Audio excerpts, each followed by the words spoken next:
Ah, yes, back inside the Salem 5 studios. Cozy, quaint. Here on Boston has entered the chat, Travis Thomas, the Kasey Hudson.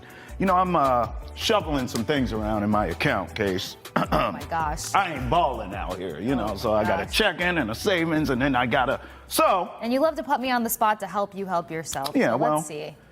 So I'm looking at prices for various things.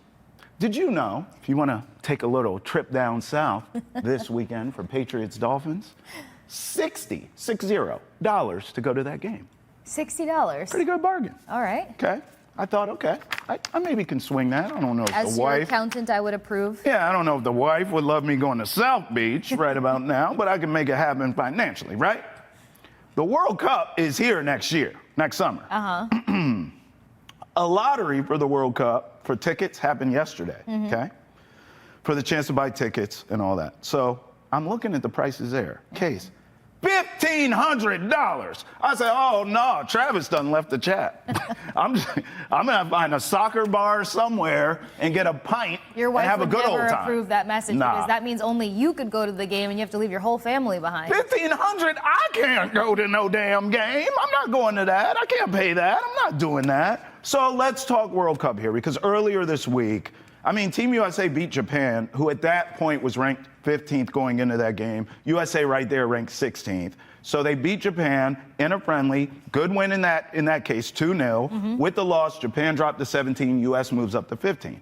But we say all that to say, like, we're getting ready, we're geared up for the World Cup coming to the US, but we have a ton of games here in Boston. Let me run them down for you. 7 games next summer here. Ooh. You get the group matches, round of 32, knockout match, and then the quarterfinals in July, which is huge. The quarterfinals are massive. It's huge, not only for Boston, but just the U.S. in general. Yeah. Let's hope our team, another topic for another day. But, so as we're kind of getting fired up for that, and I'm watching this team the other night, you know who jumped out to me on the screen? And you and I have talked about this, Christian Pulisic, who, if you go back to the Gold Cup, there was drama in the club. He didn't want to play. He needed rest because he's a real player who plays overseas and gets money. He's like, I've been playing all year. Y'all play without me. I'm chilling. I need the rest. New coach did not like that. I mean, we talked about that drama here on Boston has entered the chat. Well, now Pulisic's back. And I'm watching that game the other night against Japan, and I'm looking at his impact. He didn't score a goal. He had an assist, and every time the ball touched his feet, the offense moves. He's obviously our best player. Like, when you watch, you can clearly see he's our best player. I don't know if we're going to get a deep run or not from Team USA in the World Cup. We all are hoping that. Well, but this team is capable. This team is as capable as I've seen for a USA World Cup. This team's as capable as I've seen to go on a possible deep run. I'd say that the mental switch has finally kind of gone off for this team. They've been catching a lot of heat over the past couple of years, but you're talking about having a World Cup here for the first time since '94, and a number of these guys on this roster either weren't even born yet, or they were watching this World Cup as children and being inspired to play wearing the USA crest on their chest. So I feel like there's different layers of motivation when it comes into this, but honestly, one of the other things that I saw in the matchup versus Japan wasn't all on Pulisic. I think that what worked for him was the fact that they went into this making some changes that work for this kind of lineup. You know, you have a veteran in your leader when it comes to Tim Ream, and he's one of my favorite players, honestly, because he's so level-headed. And the expectation isn't always for him to have the best game, but it's his soccer IQ that helps move this team along and speak to each individual player and make sure that those styles tend to blend. But they came in with a 3-4-3 formation, which means you're opening things up to have such a balanced attack so that a Pulisic can find space. The number of times that you saw Pulisic in the box, just kind of sitting there having all of this room and opportunity to make sure that those scoring chances accumulated, that all goes into them kind of readjusting and making sure they're making it work for the players that they have and not trying to force old structures, because that's what was happening between the management change, between none of them being on the same page, between the lack of respect of the scheduling outside of playing for USA team, but whether they're playing for the club team in USA or playing for overseas. They had to get a lot of those structures in tow, but these players had to do the buy-in portion of it, because when you go back to your club teams, you're playing in different structures. Exactly. But you also are trying to mentally continue to finite what you just did with Team USA. Right. So it is a lot harder than they ever get credit for, but what I'm crediting is the fact that they're getting into the right mental space to make sure that this team can capitalize, and making those changes to make sure that they are putting these players in the best position possible.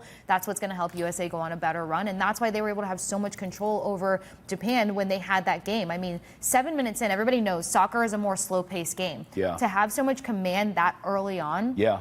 says a lot. It does. They had a number of opportunities early on, and then their touches. I mean, changing their formation also allowed them to have more possession, more touches, and more control over the entirety of that game. And that's going to help. I mean, look, it's too early. We don't know the group stage. We don't know who the hell they're going to be playing. But I know this. They are the little engine that could on the world stage. So at that point, you better dictate pace, because if you let that other team come in and dictate pace, you're going to get smoked. Now, with that being said, I said this is a topic for another day in terms of how long we think their run will go in this World Cup. So let's table that, because we have enough time between now and then anyway. I want to talk kind of big picture with you of how do we get our country to buy in to this sport outside of the World Cup? Because we get all fired up, all of us, all Americans, we love the World Cup. And then we watch our team, however long they last, not long generally, and then we're out. It like kind of the interest falls off a cliff. I think realistically, especially with the quarters being here, I think if Team USA can go on that type of run, or Lord knows, if they can go make it to a semis even one year, one of these World Cup years, I think that could help. I think that would go a long way in sort of waking the country up and soccer sticking. Because it has grown over the years, but it's not to where it needs to be compared to these other countries. I would kind of argue against that, though, because the fact that we're even getting Premier League stars to consider doing MLS contracts, and I know some people are like, yeah, the money, but also like that kind of gravity, being able to get those kind of players to even want to play in the USA versus going for the larger contracts that they can get over there, even if they play for teams that don't matter anymore, that shows growth. And then the other layer of growth to it is that that's just on the MLS level of getting Premier League players over here. USL expansion has been tremendous over the last 5 years. It really has. So the buy-in is there, and I feel like fans in the U.S. are actually becoming bigger soccer fans. They are.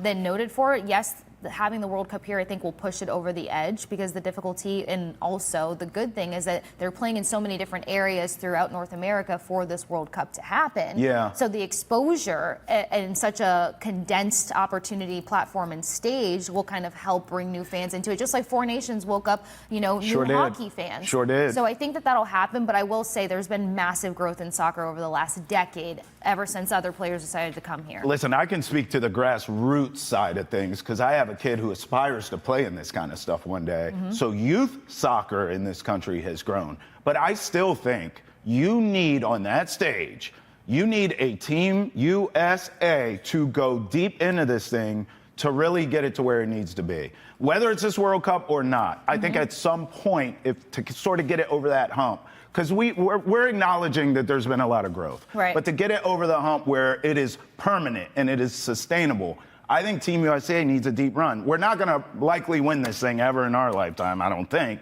But certainly if you can get a semifinal run, especially this year, that would be fantastic. Like I said, there's a lot hanging on the fact that it's the first time being back since '94. The motivation is going to be different. Something that's going to wear on all of these teams, though, is the jumping around. And most World Cups, you are still pretty stationary when it comes to your tournaments, your matchups, and how you kind of push through each round.